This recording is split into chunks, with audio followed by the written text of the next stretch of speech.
How do you feel when you switch to Geico and save on your car insurance? It's like going to work on Thursday morning and thinking to yourself, just one more day until Friday. But then somebody walks into the elevator and says, Happy Friday! Then you check your phone quickly and discover today is actually Friday. So yes, happy Friday, random stranger in the elevator. Happy Friday indeed. Yep, switching and saving with Geico feels just like that. Get more with Geico.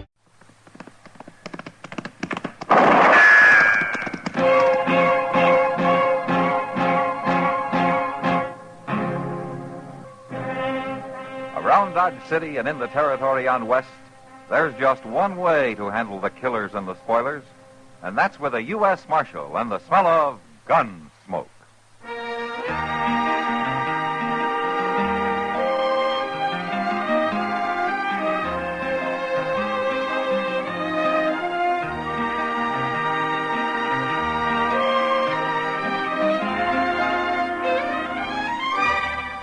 Gunsmoke, starring William Conrad. The story of the violence that moved west with young America. And the story of a man who moved with it. I'm that man. Matt Dillon, United States Marshal. The first man they look for and the last they want to meet. It's a chancy job, and it makes a man watchful. And a little lonely.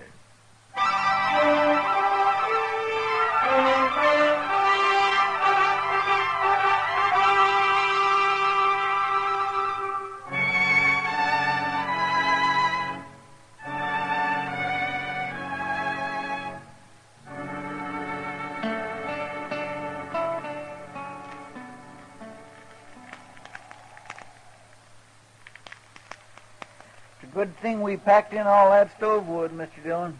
Gonna need plenty of it for morning. Yeah, it'll be a real cold night, looks like.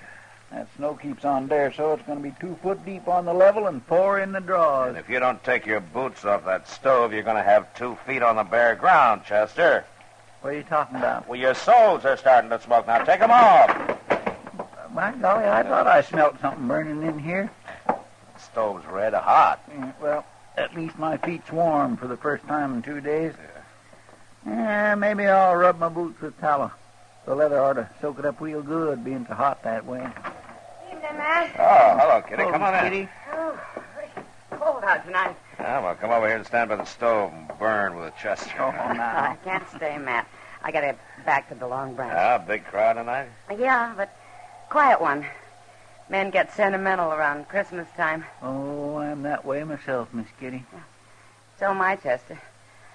I was thinking earlier this evening what it was like when I was a little girl. We used to always... Well, that was a long time ago. Well, why don't you stay a while, Kitty, and let Sam run the place tonight, huh? Well, the boys sort of need me, Matt. Talk with them and laugh with them, even though they're thinking of somebody else at the time. Well, yeah, I know, but... Well, I don't mind, really. Kind of nice to be needed by somebody. What I was thinking, though, Matt, later around midnight, maybe the 3 of us could get together. Make some hot rum, maybe? It's a good idea, Kitty. Yeah, doggone, maybe I can get old Mr. Jonas to rustle up some chestnuts. And I'll be counting on it. All right. I'll come here if that's all right. I'd kind of like to get away from the Long Branch. Okay. Oh, well, how are you, Mr. Beeker? Good evening. Well, I'd better get on back. I'll see you later. All right, Kitty. Come on in, Jethro. You look like you could stand some warming up. Marshal Dillon, got some trouble out in my place. Oh, what kind of trouble? I've been invaded, attacked it on my own property, shot at. Look here, at that there hat. Ah, that bullet come much closer, you'd have been shot, not shot at. Who was it, Jethro? A couple coming through in a wagon. They took over my barn and won't let me put a foot inside. Now, what do you mean a couple? A man and wife? How do I know whether they're man or wife or not? Well, maybe they just wanted shelter from the storm. Marshal, I don't care what they want. They took possession of my barn without so much as to buy your leave. And I want them throw it out tonight. Oh, now, can't we leave it till morning, Jethro? No, sir. Will Ross ain't spending the night on my property. Will Ross? Yeah. Is your daughter with him? Harmony? Marshal, I ain't got no daughter. Well, you did have until 2 years ago when she married Ross and you threw them both off the place. For the last time, I ain't got no daughter. You had one for 19 years, Beeker. You know me for a man of my word, Marshal. Now I'm telling you this. If you don't ride back out there with me right now and get them two off my property, I'm going to burn that barn down with them inside it. Chester, Yes, sir. you better saddle a couple of horses.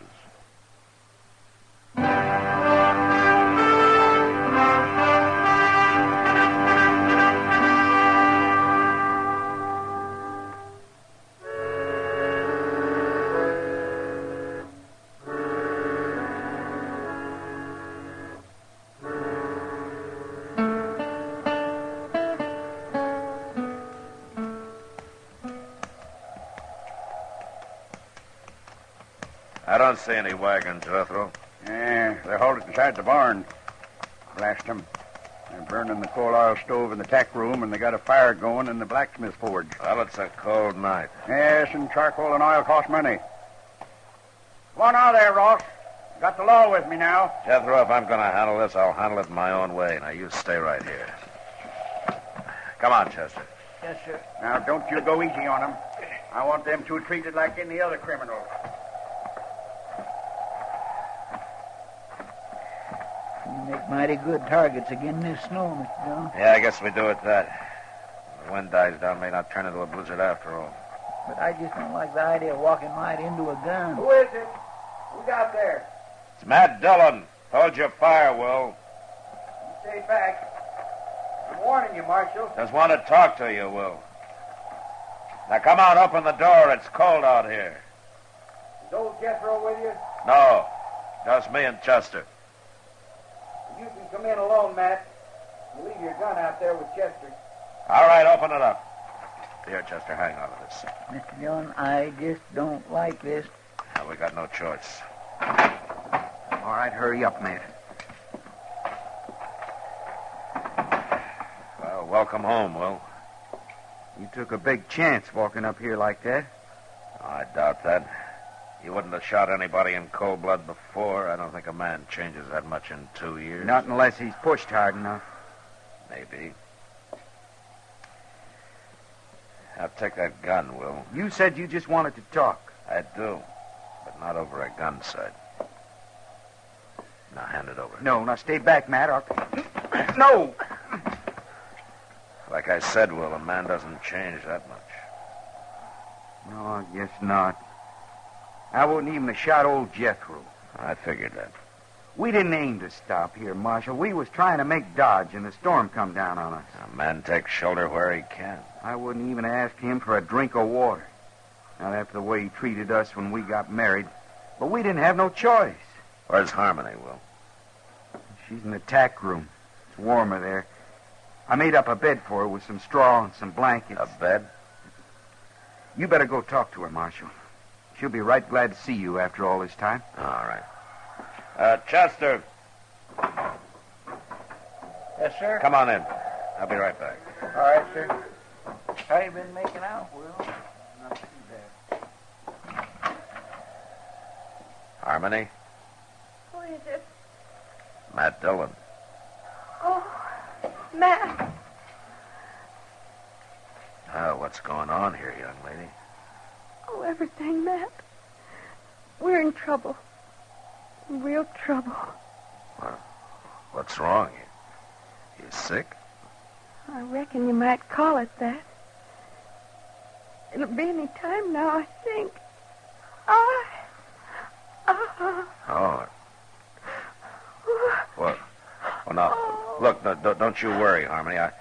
I'm going to get some help out here right away. Everything's going to be all right now. I'll be right back. You get out of my barn, off my property, Ross. And take that woman of yours with you. Jethro, I told you to stay outside. I'll remind you, these is my own premises, Marshal. We'll worry about that later. Chester, go get Doc out here fast. Well, what'll I tell him? Is Miss Harmony took down sick? Not exactly, no. What? Just get riding, Chester. My. Yes, sir.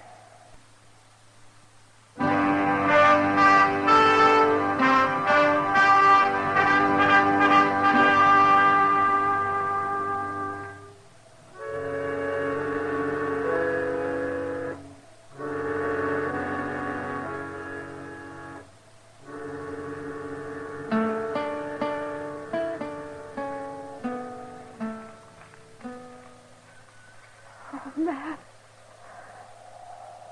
Oh, Matt, I'm scared. Now, you just take it easy, Harmony. Now, Will and Chester are going to be back any minute now. And they'll have Doc with them. Why don't they hurry? Don't worry, it won't be much longer. They've got to hurry. Oh, they've just got to. Oh. It's going to be all right, Harmony. Couldn't Chester have gone alone? Oh, why did you have to send Will with him? Well, if he'd stayed here, Harmony, your father and him would have been at each other's throats. Where's Pa? He's out there keeping the forge burning, heating up some water.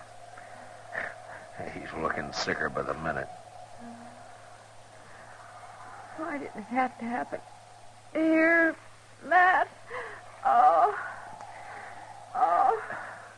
Harmony, take it easy. Oh, Would if you? I only had something to hold on to.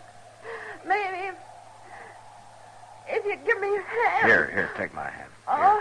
Here. There you go. There you go. There you go. You know, baby's first look at the world ought to be all love and joy, not like this. Now, with Pa hating us like he does. Oh, no, Oh, Harmony. he does. He hates us. Will and me both. Well, maybe not as much as he puts on. Oh, Matt. Oh, you're right, I think. What do you mean? Oh, it's not going to be much longer. It's... Oh... Just take it easy. If Doc doesn't get here, you'll stay with me. You'll help me, won't you, Matt? Well, sure I will, Harmony. I'll do what I can. But he'll get here, though. Doc always makes I it. hope so. I hope so, Matt, but I'm afraid he... Oh, say, look. Now, what's all this fuss about? Oh, Doc. Thank goodness. It's a fine time of night to drag a man out in the snow.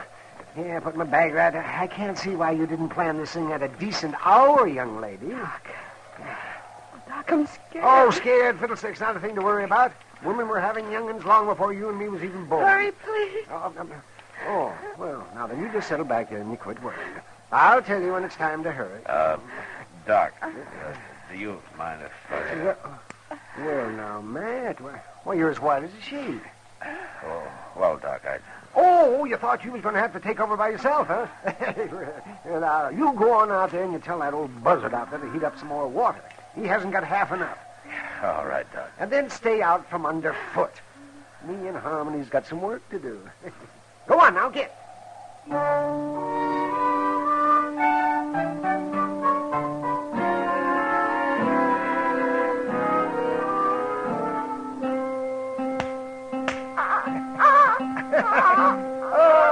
Howdy, young fella. Welcome to the world.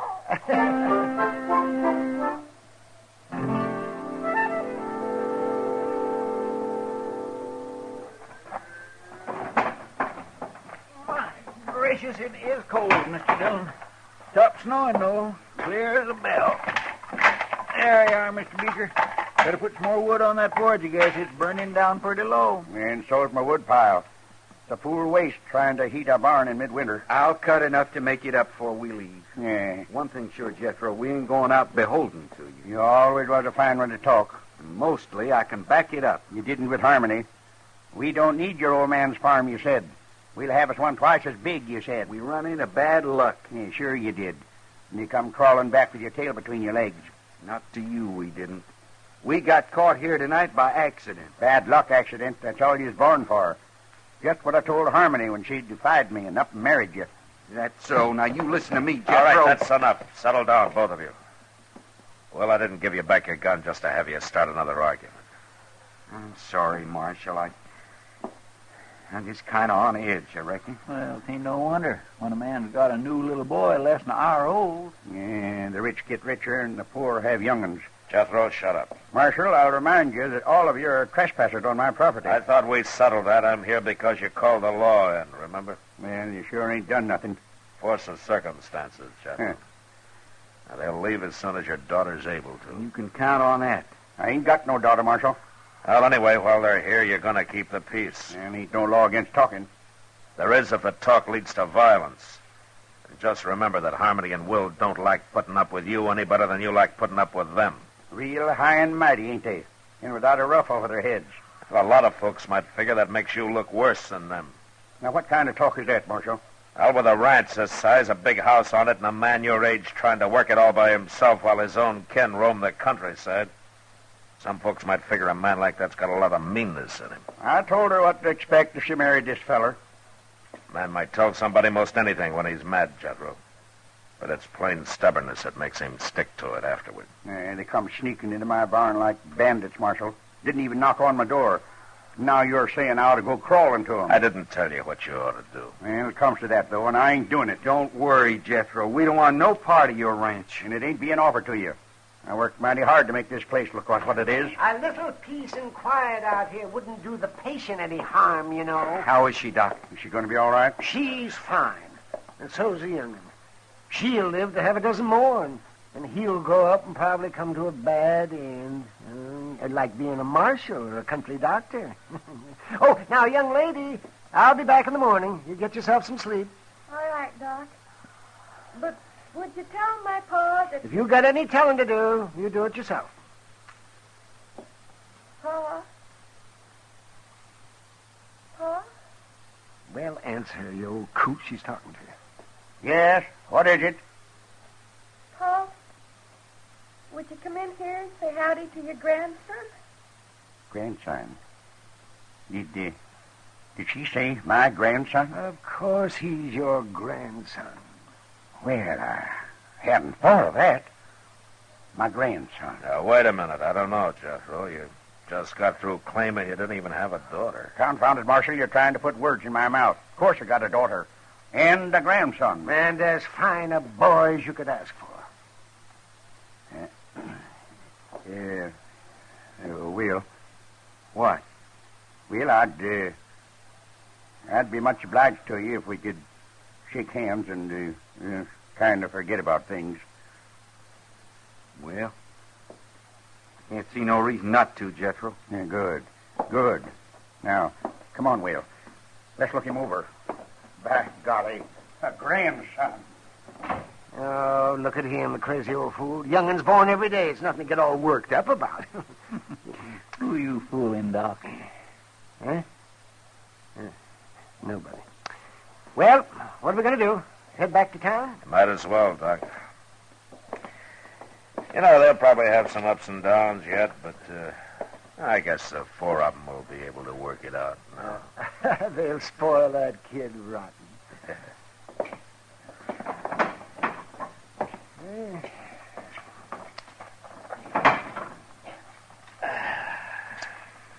Well, turned out to be a fine night after the snow quit, didn't it? Yeah. Oh. Look at those doggone stars. Say, Doc, why don't you come by the office when we get in town? Kitty will be there, and we thought we'd have a little something to drink and sit around a while and talk. Oh, that sounds fine. Yeah, hold on. It's pretty near 4 o'clock in the morning, Mr. Dillon. That's right, Chester. Well, Miss Kitty won't still be waiting up. You want to bet?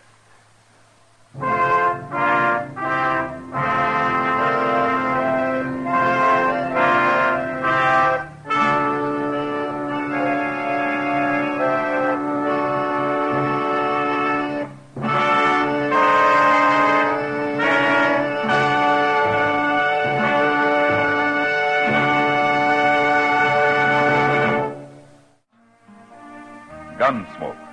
Produced and directed by Norman McDonald, stars William Conrad as Matt Dillon, U.S. Marshal. The story was specially written for Gunsmoke by Les Crutchfield, with editorial supervision by John Meston. The music was composed and conducted by Rex Corey. Sound patterns by Tom Hanley and Bill James. Featured in the cast were Ralph Moody, Vic Perrin, and Virginia Gregg. Harley Bear is Chester, Howard McNear is Doc, and Georgia Ellis is Kitty.